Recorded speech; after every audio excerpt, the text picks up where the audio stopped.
கழுதைகளை தேடி போய் ராஜாவாய் அபிஷேகம் பண்ணப்பட்டு திரும்பி வந்த ஒரு மனுஷன் சவுல். இந்த சம்பவத்தை நாம் வேதத்தில் பார்க்கிறோம்.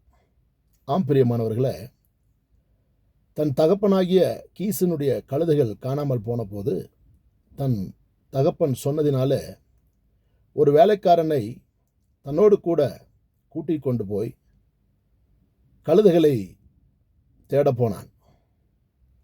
ஒரு வேலைக்காரனை கூட்டிக் கொண்டு கழுதைகளை தேட போனான். அப்படி அவன் போகும்போது எப்ராயிம் மலைகளை கடந்து போனான், சலிசா நாட்டை கடந்து போனான், சாலிம் நாட்டையும் கடந்து போனான். பிறகு பென்யமின் நாட்டை உருவ கடந்தும் அந்த கழுதைகள் அகப்படவில்லை.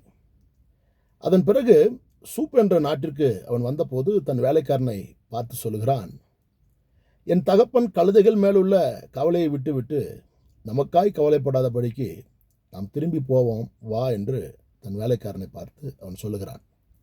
அப்பொழுது அந்த வேலைக்காரன் சவுலை பார்த்து சொல்லுகிறான், இங்கே ஒரு தேவ மனுஷன் இருக்கிறான், இங்கே ஒரு தேவ மனுஷன் இருக்கிறார், அவர் பெரியவராக இருக்கிறார், அவர் சொல்கிறபடியெல்லாம் நடக்கும், அதனால் நம்ம அவர்கிட்ட போய் விசாரிக்கலாம் அப்படின்னு சொல்லி இந்த சவுலை பார்த்து சவுளுடைய வேலைக்காரன் அழைக்கிறான். தன் வேலைக்காரன் சொன்ன அந்த வார்த்தையை கேட்டு சவுலும் கழுதைகளை குறித்து விசாரிக்க தேவ மனுஷனை தேடி போகிறான். அந்த தேவ மனுஷன்தான் சாமுவேல். வேதத்தில் எழுதப்பட்டிருக்கிற சாமுவேல், தீர்க்கதரிசியாகிய சாமுவேல். அப்படி சாமுவேலை இவன் போய் பார்த்தபோது சாமுவேல் இடத்துல இந்த சவுலை குறித்து ஆண்டவர் ஏற்கனவே சொல்லியிருப்பார். நாளை இந்நேரத்திற்கு பென்யமின் நாட்டனாகிய ஒரு மனுஷனை நான் உன்னிடத்திற்கு அனுப்புவேன், அவனை என் ஜனத்தின் மீது அதிபதியாக அபிஷேகம் பண்ணு, அவன் என் ஜனத்தை பெலிஸ்தரின் கைக்கு நீங்களாக்கி ரட்சிப்பான் என்று சொல்லி ஆண்டவர் சாமுவேல் இடத்துல சொல்லியிருப்பார். இப்பொழுது சாமுவேலை சவுல் வந்து பார்க்கிறான். பார்க்கும்போது ஆண்டவர் சொல்லுகிறார், நான் சொன்ன மனுஷன் இவன் தான் அப்படின்னு சொல்லி சாமுவேல் இடத்துல ஆண்டவர் சொல்லுகிறார். பாருங்க, ஏற்கனவே ஆண்டவர் சாமுவேல் இடத்துல சொல்லியிருந்தார், இந்த சவுல் சாமுவேல் இடத்துக்கு வருவான் அப்படின்ற ஒரு காரியத்தை ஆண்டவர் சொல்லியிருந்தார். அப்படி தேவனுடைய திட்டம் இருந்த போதும் இந்த சவுலை சாமுவேல் இடத்திற்கு கொண்டு போனது, ஒரு ஆலோசனை கொடுத்தது, சாமுவேல் இடத்திற்கு போவதற்கு ஆலோசனை கொடுத்தது யார் என்று பார்த்தா அந்த வேலைக்காரன் தான், சவுலோடு கூட வந்த வேலைக்காரன் தான். அதனால் நம்ம வாழ்க்கையில் நம்மளோடு கூட இருக்கிறவங்க யாராக இருந்தாலும் சரி, அவங்கள நம்ம அற்பமாக எண்ணக்கூடாது, அவங்க வார்த்தையை அசட்டை பண்ணக்கூடாது. ஒருவேளை உங்களை விட பணத்திலையோ இல்லைன்னா அழகுலையோ இல்லைன்னா அந்தஸ்துலையோ அவங்க கீழானவர்களாக இருக்கலாம். ஆனால் அவர்கள் நாம் அற்பமாக எண்ணக்கூடாது, அவர்கள் வார்த்தையை அசட்டை பண்ணக்கூடாது, அவர்கள் கொடுக்குற ஆலோசனைக்கும் நாம் செவி கொடுக்க வேண்டும். இப்பொழுது பாருங்க, இவன் சாமுவேல் இடத்துல போன போது சாமுவேல் சவுலை பார்த்து சொல்லுகிறான்.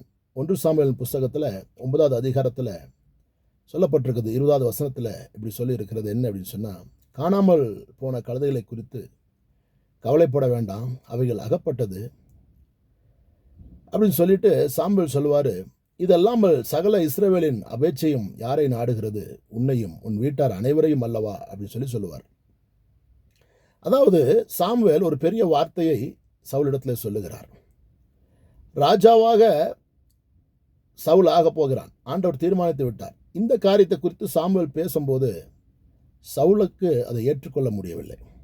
ஏனென்று சொன்னால், அவனுடைய பேக்ரவுண்ட் அப்படி ஒரு பெரிய கிராண்டான பேக்ரவுண்டு கிடையாது, ஒரு சாதாரண ஒரு பேக்ரவுண்டு தான்.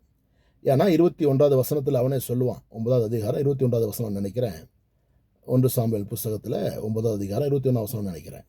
அதில் அவன் சொல்லுவான், இஸ்ரவேல் கோத்திரங்களிலே மிகவும் சிறிதான பென்யமீன் கோத்திரத்தான் நான், பென்யமீன் கோத்திரத்து குடும்பங்களில் என் குடும்பம் மிகவும் அற்பமாக எண்ணப்பட்டது அப்படின்றத போல சொல்லுவான். அப்படின்னா இந்த சவுலுக்கு தெரியும், என் கோத்திரமும் சின்ன கோத்திரம் தான், என் குடும்பமும் ஒரு அற்பமான குடும்பம் தான், அதனால இந்த சாமுவேல் சொல்கிற வார்த்தையை இவனால் என்ன செய்ய முடியலன்னு சொன்னால், ஜீர்ணிக்க முடியல. எப்படின்னு சொன்னால், பெரிய வார்த்தை, தன் தகுதிக்கு மிஞ்சின வார்த்தை.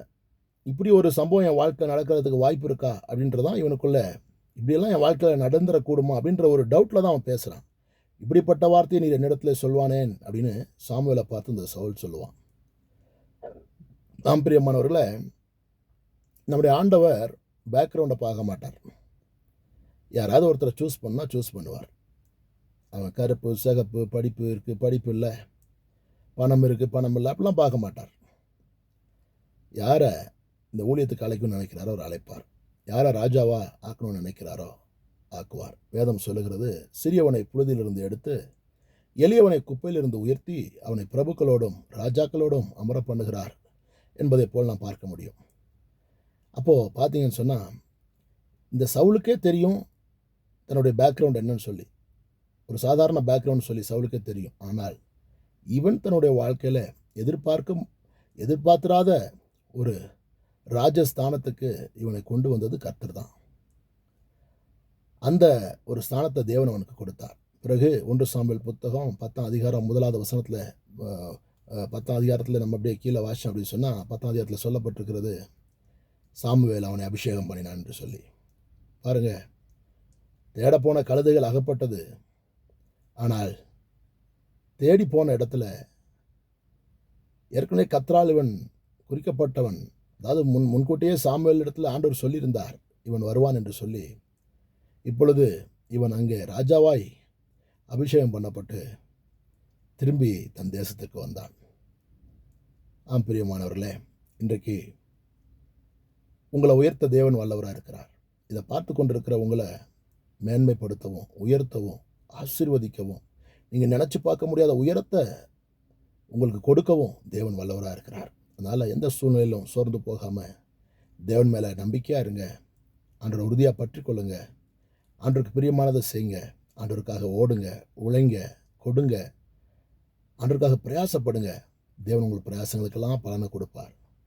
இந்த சவுலை குறித்து இன்னும் அநேக காரியங்கள் இருக்குது. அதை நம்ம அடுத்த வீடியோவில் பார்ப்போம். தேவன் உங்களை ஆசீர்வதிப்பாராக.